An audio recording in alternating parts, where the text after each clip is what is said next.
Hello दोस्तों, good evening. कैसे हैं? मैं दीपक शर्मा अपने ऑनलाइन चैनल पे आपका बहुत बहुत स्वागत करता हूं। आज हम पढ़ने वाले हैं इलेक्ट्रोकेमिकल सेल यानी विद्युत रासायनिक सेल के बारे में। ठीक है, विद्युत रासायनिक सेल का कॉन्सेप्ट कहां से आया? देखो क्या हुआ, पहले लोगों ने जब एक ही बीकर में लेके आपका क्या किया, रिडॉक्स रिएक्शन किया। मतलब एक ही बीकर लिया, उसमें सॉल्यूशन भर दिया और रिडॉक्स रिएक्शन की, तो देखने को मिला कि आपका वो सॉल्यूशन जो होता है वो क्या हो जाता है, गर्म हो जाता है। मतलब जो केमिकल एनर्जी है वो किस में कन्वर्ट हो रही है, आपकी रासायनिक ऊर्जा जो किस में परिवर्तित हो रही है, ऊष्मीय ऊर्जा में परिवर्तित हो रही है। ठीक है, अब हम चाहते हैं कि किसी तरीके से इस रासायनिक ऊर्जा को हम किस में बदल दे, विद्युत ऊर्जा में बदल दे। तो कुछ स्पेशल अरेंजमेंट हमको करने पड़ गए। उसके बाद हमने क्या किया, रासायनिक ऊर्जा को विद्युत ऊर्जा में परिवर्तित कर दिया। ठीक है, तो ऐसी युक्ति जो रासायनिक ऊर्जा को विद्युत ऊर्जा में परिवर्तित कर देती है उसे विद्युत रासायनिक सेल कहते हैं। क्या बोलते हैं बेटा? विद्युत रासायनिक सेल। तो अगर आपसे कोई पूछता है कि विद्युत रासायनिक सेल क्या है, तो विद्युत रासायनिक सेल, विद्युत रासायनिक सेल क्या होता है? ऐसी युक्ति, ऐसी युक्ति युक्ति जिसकी सहायता से, जिसकी सहायता से सहायता से रासायनिक ऊर्जा को, रासायनिक ऊर्जा को ऊर्जा को विद्युत ऊर्जा में, विद्युत ऊर्जा में परिवर्तित कर दिया जाता है, कर दिया जाता है, उसे विद्युत रासायनिक सेल कहते हैं। उसे विद्युत रासायनिक सेल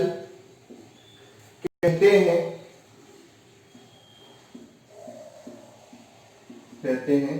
इसे गैल्वेनिक या वोल्टिक सेल भी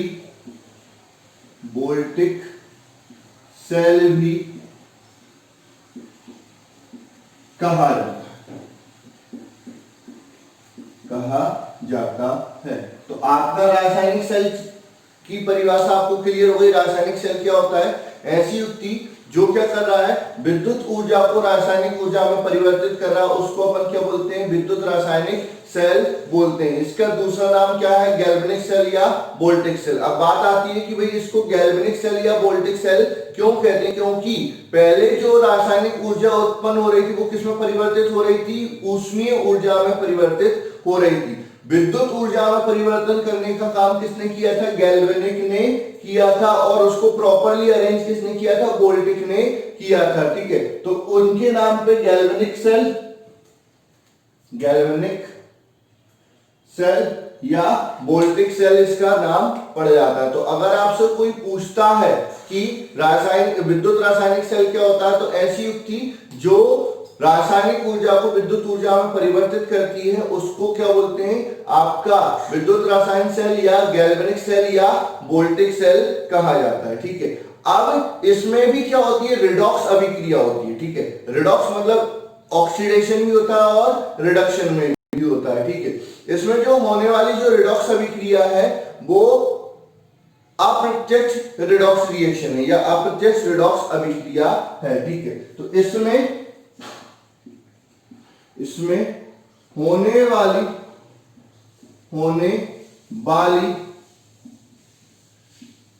रिडॉक्स अभिक्रिया अप्रत्यक्ष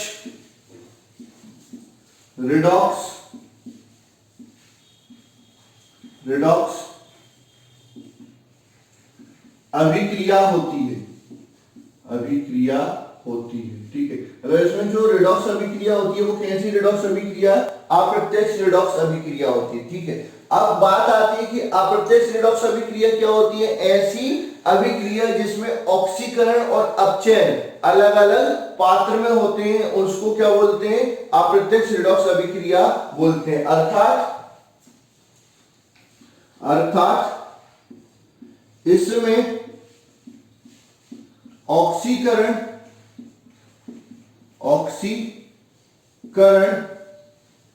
एवं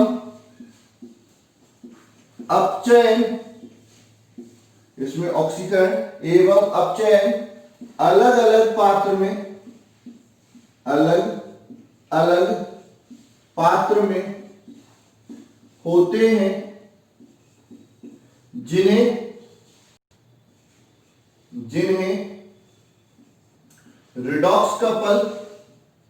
रिडॉक्स युग्म, कपल को युग्म बोलते हैं, रिडॉक्स युग्म या अर्ध अभिक्रिया सेल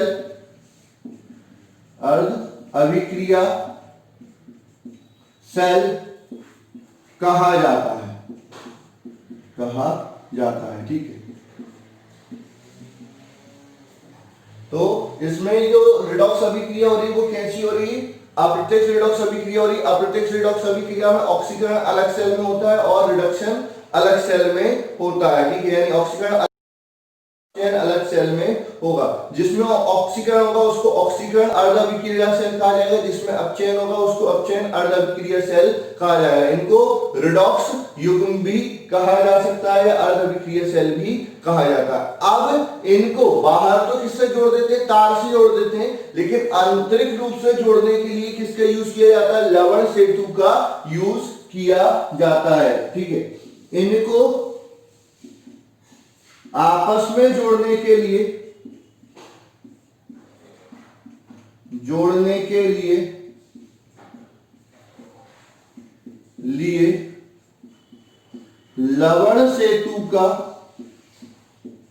लवण सेतु का उपयोग किया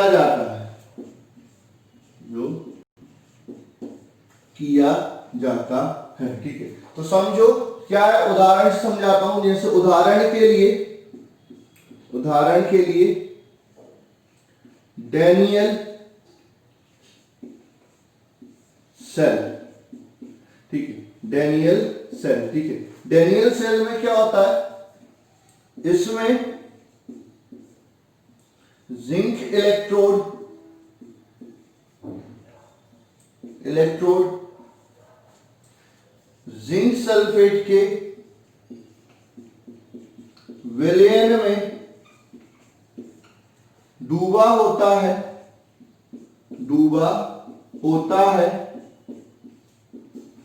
जो एनोड की भांति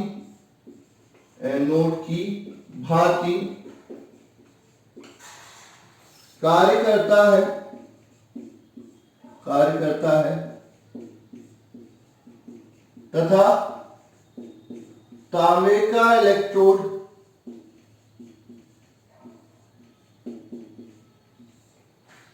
कॉपर सल्फेट के विलयन में डूबा होता है,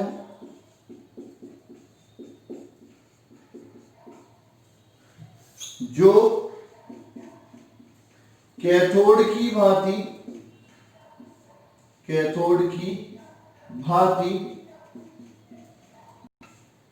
कार्य करता है।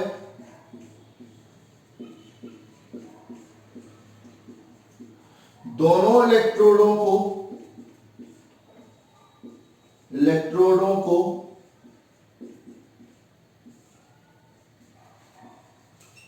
बाहर तार की सहायता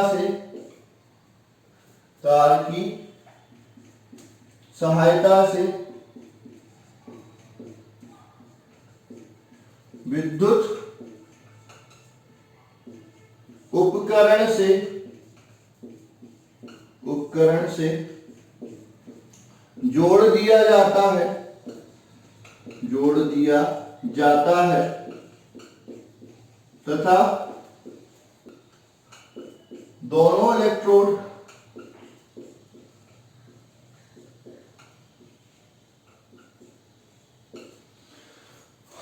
आंतरिक रूप से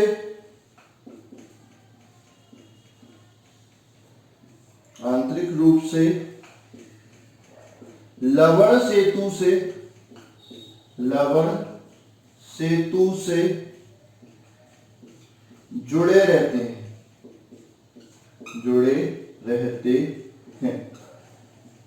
ठीक है, तो ये हो गया आपका विद्युत रासायनिक सेल। ठीक है, विद्युत रासायनिक सेल की परिभाषा हो गई, उसमें क्या होता है वो हो गया।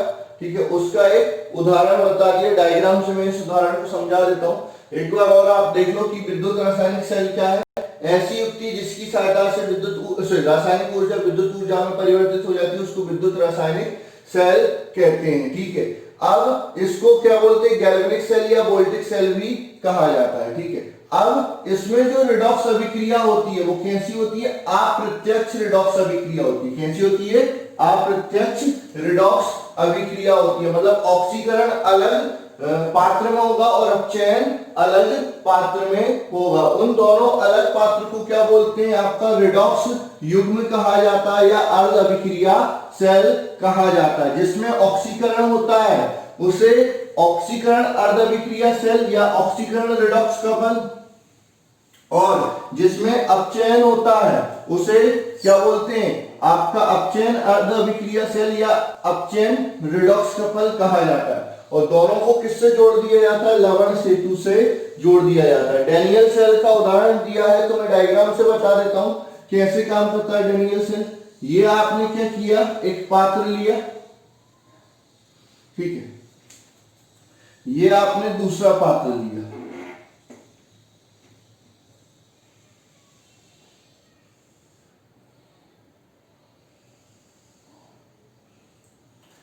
एक पात्र में हमने किसका विलयन भर दिया, ZnSO4 जिंक सल्फेट का विलयन भर दिया। ठीक है, ZnSO4 इसमें जस्ते की यानी जिंक की ही छड़ डिप कर दी। ये आपका नेगेटिव इलेक्ट्रोड यानी एनोड की भांति कार्य करेगा। देखो क्या होता है, विद्युत रासायनिक सेल और विद्युत अपघटनी सेल में ये जो एनोड की पोलैरिटी होती है वो अलग अलग होती है। ठीक है, यानी विद्युत अपघटनी सेल में एनोड धनात्मक होता है और कैथोड ऋणात्मक होता है, जबकि विद्युत रासायनिक सेल में एनोड ऋणात्मक होता है और कैथोड धनात्मक होता है। बस अंतर समानता ये होती है कि दोनों में एनोड पर ऑक्सीकरण होता है और दोनों में एनोड पर कैथोड पर अपचयन होता है। ठीक है, तो ये हो गया जिंक एनोड। वहीं पर यहां पर ये जो दूसरा पात्र है, ठीक है, ये जो दूसरा पात्र है इसमें क्या भरा होता है, कॉपर सल्फेट का विलयन भरा होता है। किसका, कॉपर सल्फेट का विलयन भरा होता है। ठीक है, और इसमें तांबे की ही छड़ डूबी होती है। किसकी छड़ डूबी होती है, तांबे की। तो ये हो गया CuSO4। ठीक है, ये Cu ये आपका प्लस हो जाएगा कैथोड। ठीक है, ये दो इलेक्ट्रोड हो गए। इनको बाहर से तार की सहायता से किसी भी उपकरण से जोड़ सकते हो जहां पर आपको विद्युत धारा चाहिए। चाहो तो बल्ब से जोड़ सकते हो, और बल्ब से नहीं जोड़ रहे हो तो चाहो तो आपका धारा मापी से जोड़ सकते हो। मैं तो बल्ब से ही जोड़ देता हूं, ये बल्ब से मैंने इसको जोड़ दिया। ठीक है, अब बाहर से तो परिपथ पूर्ण हो गया, लेकिन अभी भी परिपथ पूर्ण नहीं हुआ। यहां पर ब्रेक है, धारा का प्रवाह यहां नहीं होगा। धारा का प्रवाह यहां नहीं होगा तो ये सेल कार्य नहीं करेगा। तो इन दोनों को जोड़ने के लिए एक विशेष युक्ति का उपयोग किया जाता है जिसको अपन क्या बोलते हैं, लवण सेतु बोलते हैं। तो यहां पर क्या कर देते हैं, लवण सेतु से जोड़ देते हैं। मैं ब्लैक पेन से बना रहा हूं, ध्यान देना, लवण सेतु।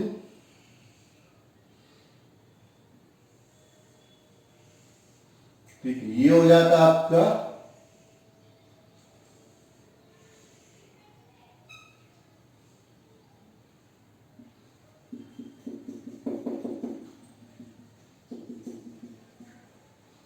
लवण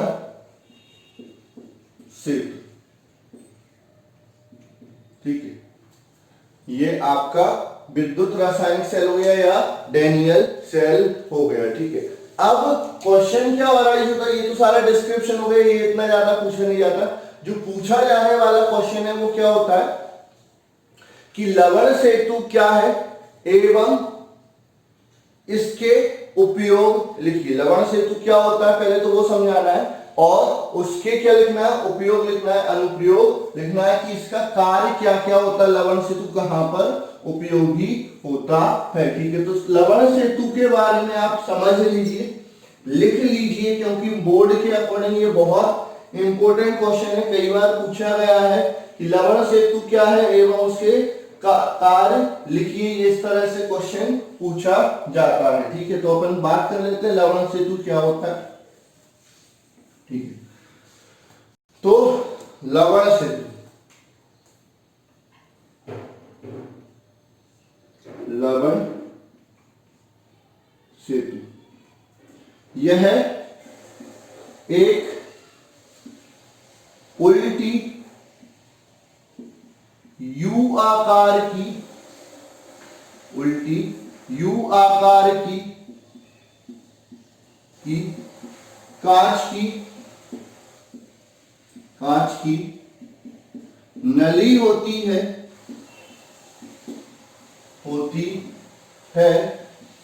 जिसमें अक्रिय प्रबल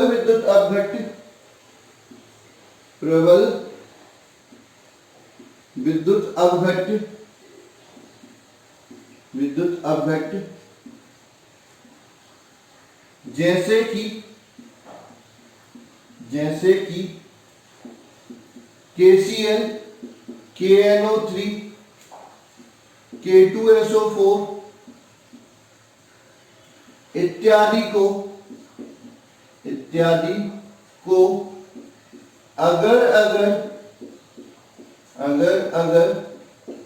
तथा जिलेटिन के साथ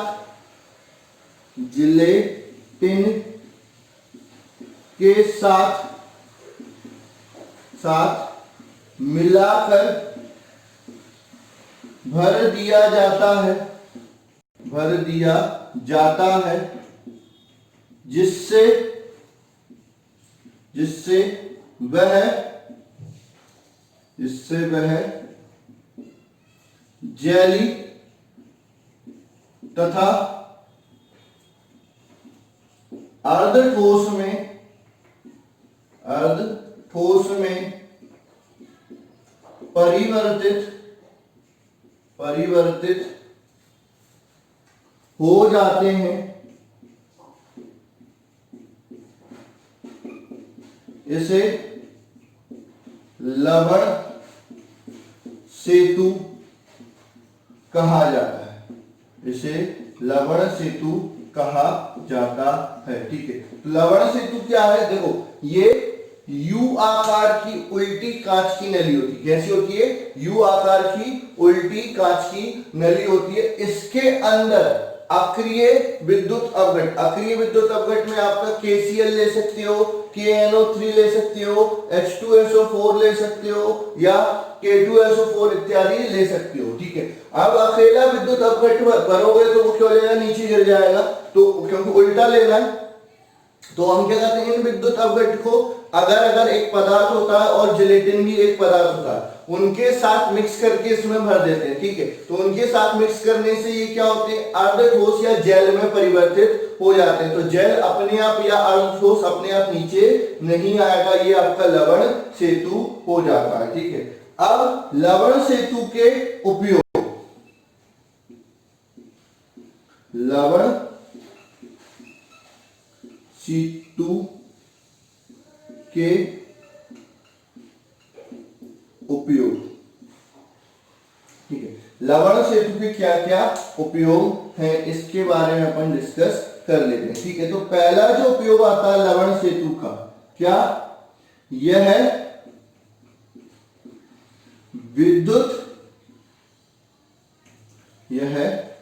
विद्युत रासायनिक सेल, यह है विद्युत रासायनिक सेल, यह विद्युत रासायनिक सेल के परिपथ को पूर्ण करता है।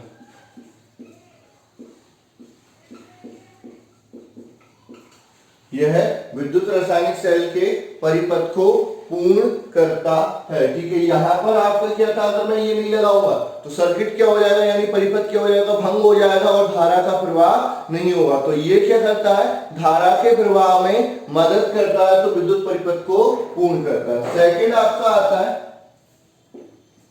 यह आयनों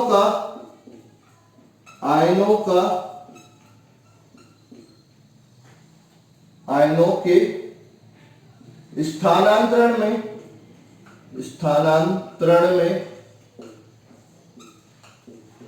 सहायता करता है। ठीक करता है। तो इसकी सहायता से धनायन और ऋणायन एक विलयन से दूसरे विलयन में क्या हो सकते हैं, जा सकते हैं। तो ये क्या कर रहा है, आपका आयनों के स्थानांतरण में सहायता कर रहा है। ठीक है, और जब ये ऐसा करता है तो इसमें क्या होते हैं, आपके जो विलयन है ये एक दूसरे के संपर्क में नहीं आते। ठीक है, तो एक दूसरे के संपर्क में अगर आते तो संधि विभव उत्पन्न हो जाता है, उसको रोकता है। ठीक है, उसके अलावा तीसरा, यह दो विलयनों को आपस में संपर्क में नहीं आने देता, जिसके कारण संधि विभव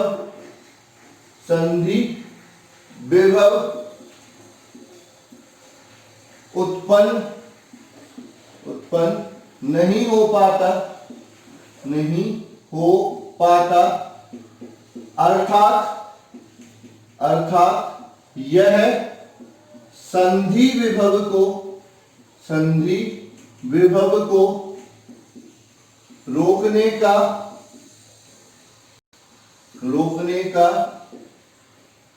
कार्य करता है। ठीक है, कार्य करता है। अगर संधि विभव उत्पन्न हो जाएगा तो सेल का परिणामी विभव क्या हो जाएगा, कम हो जाएगा, क्योंकि दो विभव हो गए। तो संधि विभव विपरीत दिशा में उत्पन्न होता है तो सेल का विभव क्या हो जाता है, कम हो जाता है। तो हम नहीं चाहते कि किसी भी सेल में संधि विभव उत्पन्न हो। तो ये जो लवण सेतु होता है वो दोनों विलयन को आपस में मिलने नहीं देगा। जब मिलेंगे नहीं तो संधि विभव भी उत्पन्न नहीं होगा। तो संधि विभव उत्पन्न नहीं होगा तो आपका सेल अच्छे से कार्य करेगा। तो यह संधि विभव को बनने से रुकता है, यह संधि विभव को कम कर देता है। ठीक है, उसके बाद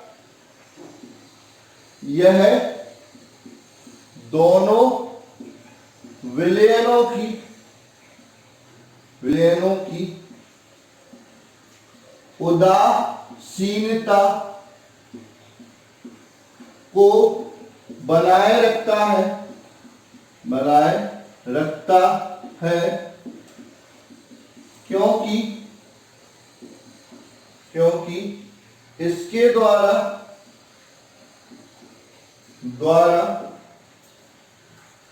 आयनों का स्थानांतरण होता है। ठीक, अच्छा मैं तो आपको अभिक्रिया लिखवाना भूल ही गया कि उस सेल में अभिक्रिया क्या होती है एनोड और कैथोड पे।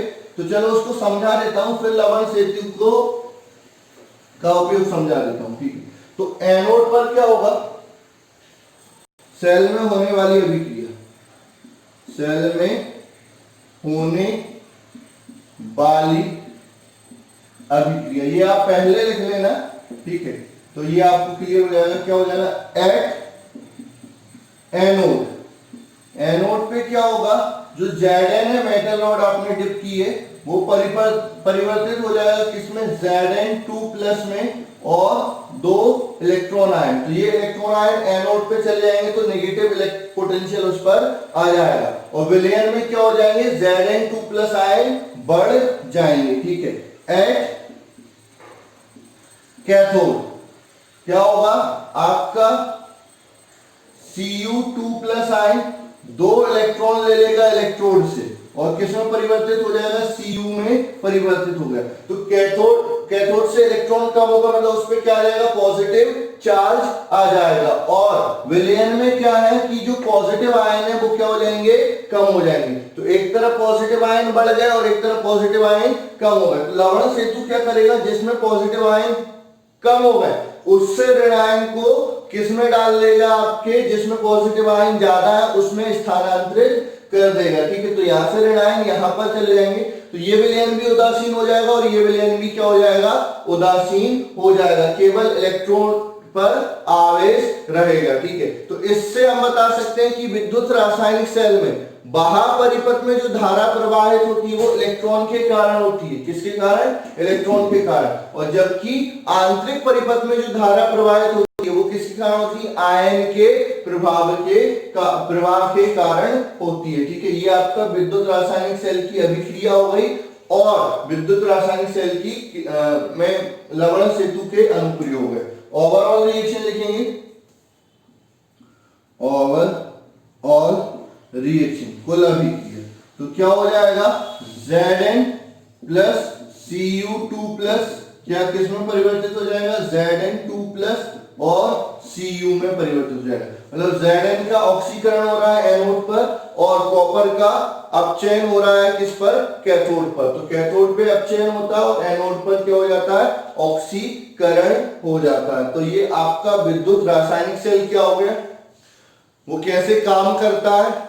ठीक है, उसमें लवण सेतु क्या होता है, लवण सेतु का अनुप्रयोग क्या होता है, और उदाहरण से अपन ने पढ़ लिया एक उदाहरण। ऐसे कई सारे सेल बनाए गए हैं, अलग अलग साइंटिस्ट ने उसमें अपना अलग अलग योगदान दिया है जिससे आपको अलग अलग विभव मिला है। ठीक है, लेकिन मेन क्रिया विधि यही होती है। ठीक है, अब अपन बात कर लेते हैं विद्युत रासायनिक सेल और विद्युत अपघटनी सेल में क्या अंतर होता है। ठीक है, अगली हेडिंग आती है विद्युत रासायनिक सेल और विद्युत अपघटनी सेल में अंतर। ठीक है,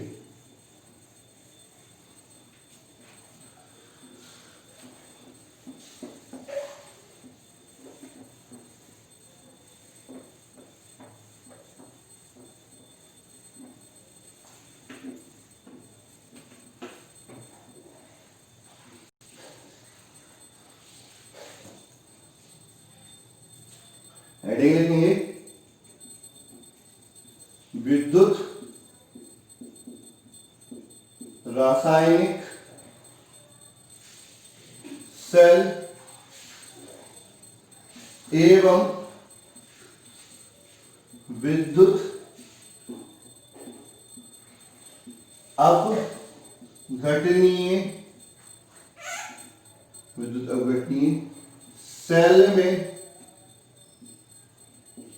अंतर, विद्युत रासायनिक सेल और विद्युत अपघटनीय सेल में अंतर। ठीक है, तो एक तरफ लिखेंगे विद्युत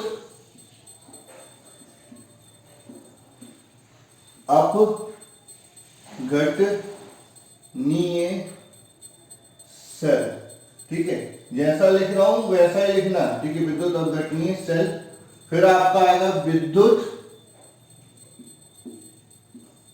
रासायनिक सेल। इधर का उधर मत लिख देना, जो जिसमें लिख रहा हूं वो उसी में याद करना है, नहीं तो गड़बड़ कर दो। पहला आपका आता है इसमें रासायनिक ऊर्जा, इसमें विद्युत ऊर्जा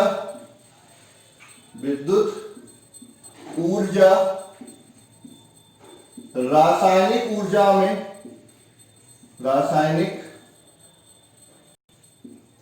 ऊर्जा में परिवर्तित होती है।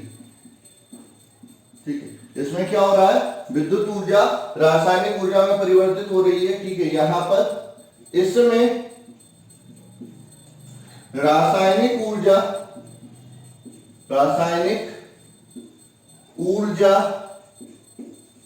विद्युत ऊर्जा में परिवर्तित होती है, ठीक है। सेकंड, इसमें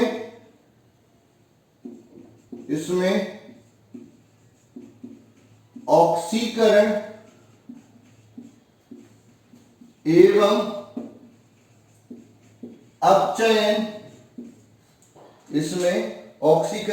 एवं अपचयन, एक ही पात्र में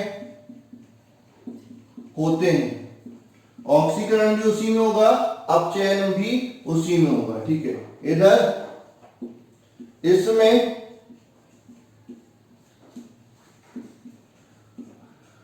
ऑक्सीकरण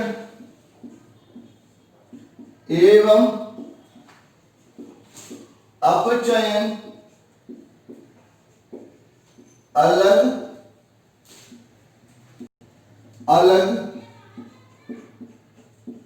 पात्र में होते हैं, ठीक है। इसमें ऑक्सीकरण और अपचयन क्या होंगे, अलग अलग पात्र में हो जाएंगे, ठीक है। उसके बाद अगला आता है,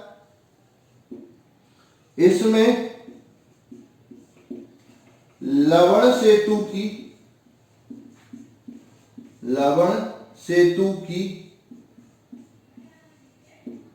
आवश्यकता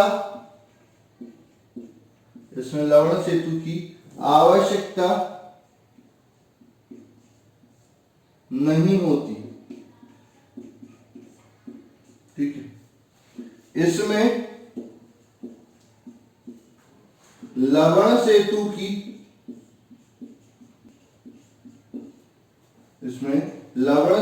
की आवश्यकता होती है। अगला आएगा, इसमें कैथोड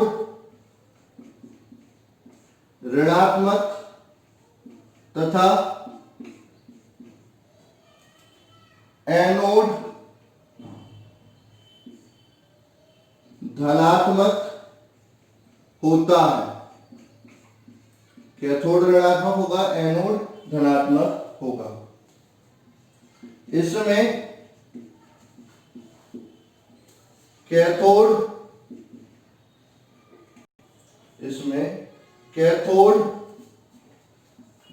धनात्मक तथा एनोड ऋणात्मक होता है। कैथोड धनात्मक हो जाता है, एनोड ऋणात्मक हो जाता है, जबकि इसमें उल्टा होता है, ठीक है। उसके बाद इसमें होने वाली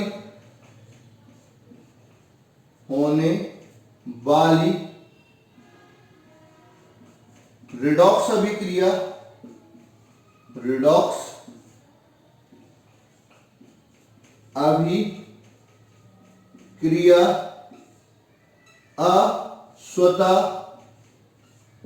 अस्वतः रिडॉक्स अभिक्रिया होती है।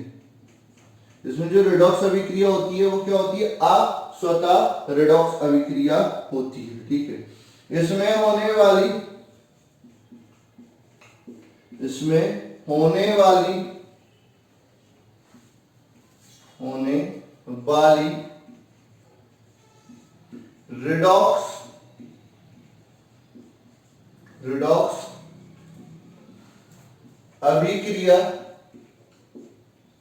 रिडॉक्स अभिक्रिया स्वतः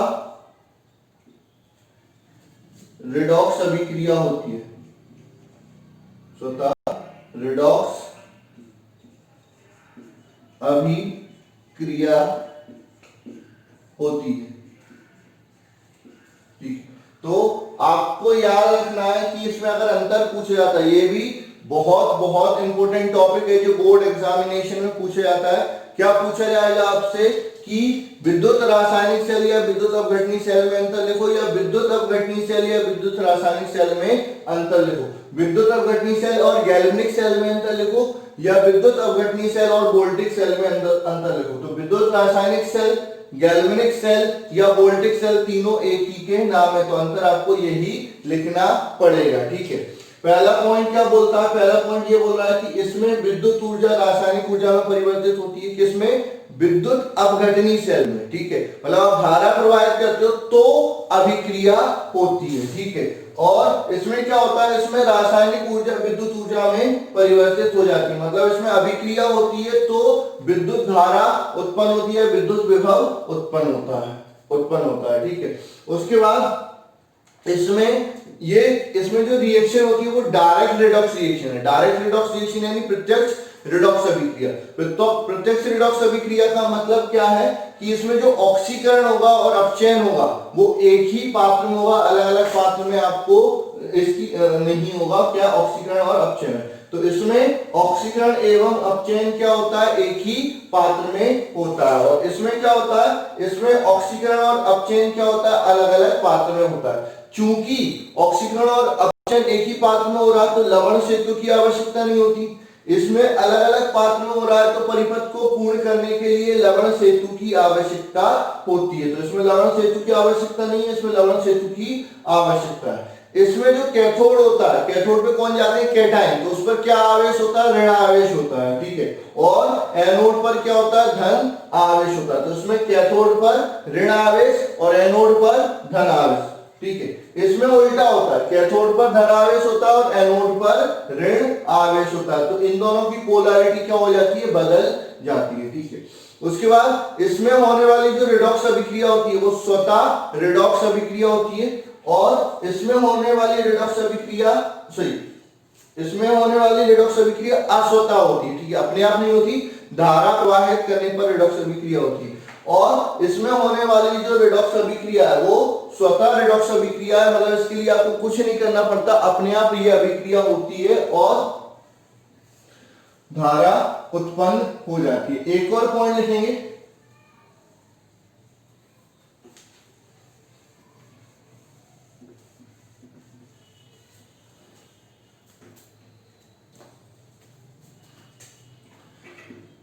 इसमें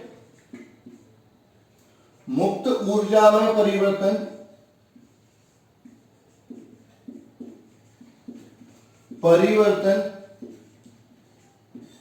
धनात्मक होता है।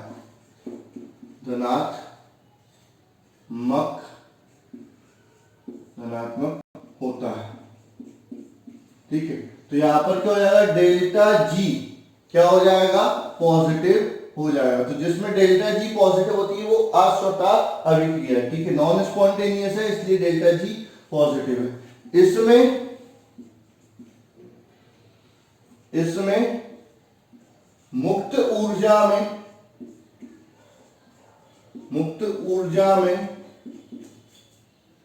परिवर्तन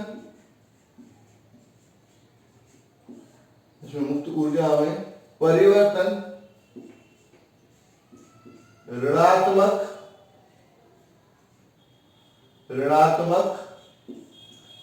होता है। ठीक है, यानी इसमें क्या हो जाएगा? डेल्टा जी नेगेटिव हो जाएगी। ठीक है, तो ये आपका क्या हो जाता है? अंतर हो जाता है किसमें? विद्युत अपघटनी सेल और विद्युत रासायनिक सेल में। ठीक है, अब अपन बात करते हैं विद्युत रासायनिक सेल का निरूपण, कैसे उसको प्रदर्शित करते हैं।